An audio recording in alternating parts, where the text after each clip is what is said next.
بسم الله الرحمن الرحيم. الرحمن علم القرآن خلق الإنسان علمه البيان. الشمس والقمر بحسبان والنجم والشجر يسجدان والسماء رفعها ووضع الميزان ألا تطغوا في الميزان وأقيموا الوزن بالقسط ولا تخسروا الميزان. والأرض وضعها للأنام فيها فاكهة والنخل ذات الأكمام والحب ذو العصف والريحان. فبأي آلاء ربكما تكذبان؟ خلق الإنسان من صلصال كالفخار وخلق الجان من مارج من نار. فبأي آلاء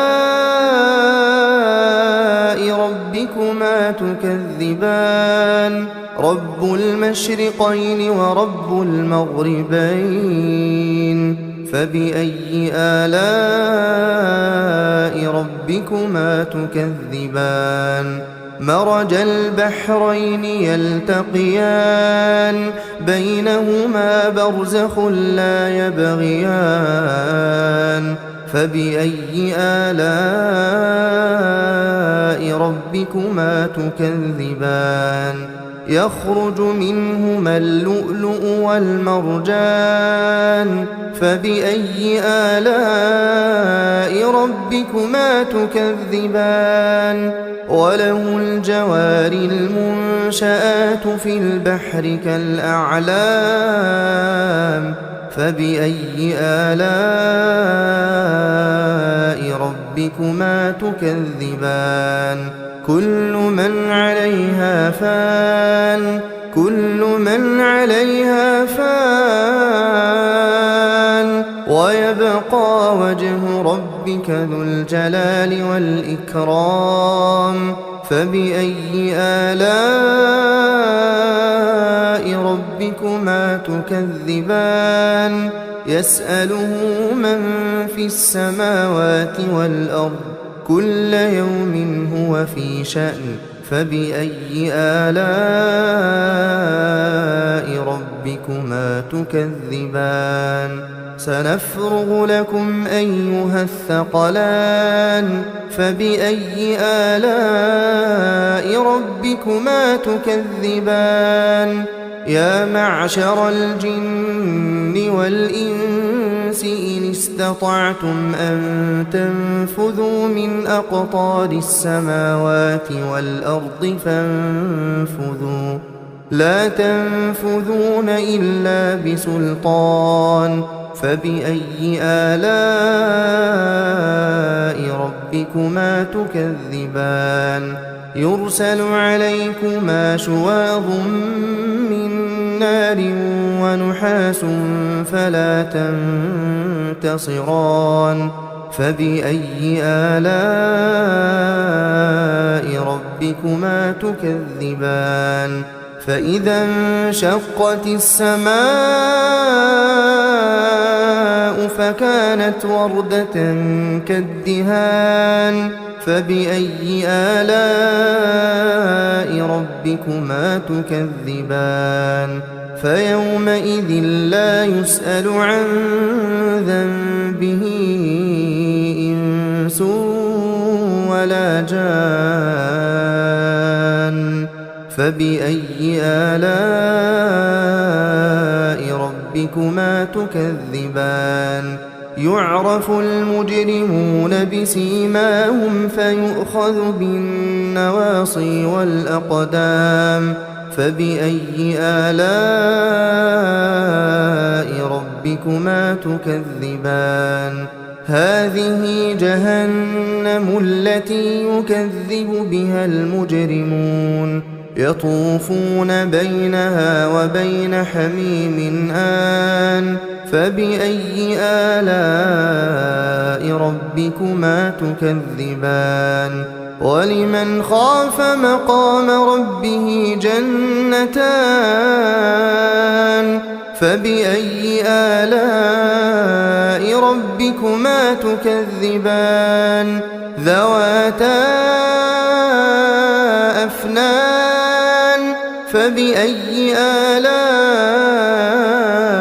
ربكما تكذبان فيهما عينان تجريان فبأي آلاء ربكما تكذبان فيهما من كل فاكهة زوجان فبأي آلاء ربكما تكذبان متكئين على فرش بطائنها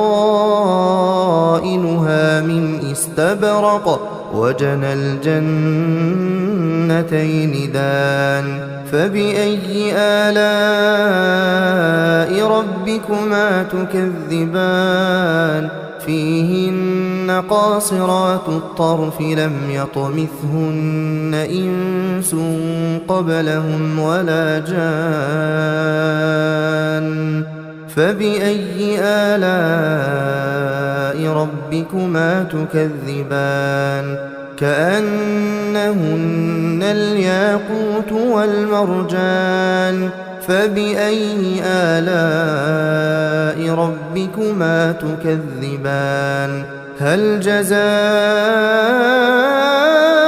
الإحسان إلا الإحسان فبأي آلاء ربكما تكذبان ومن دونهما جنتان فبأي آلاء ربكما تكذبان مدهامتان فبأي آلاء ربكما تكذبان فيهما عينان نضاختان فبأي آلاء ربكما تكذبان فيهما فاكهة ونخل ورمان فبأي آلاء ربكما تكذبان فيهن خيرات حسان فبأي آلاء ربكما تكذبان حور مقصورات في الخيام فبأي آلاء ربكما تكذبان لم يطمثهن إنس قبلهم ولا جان فبأي آلاء ربكما تكذبان متكئين على رفرف خضر وعبقري حسان فبأي آلاء ربكما تكذبان تبارك اسم ربك ذي الجلال والإكرام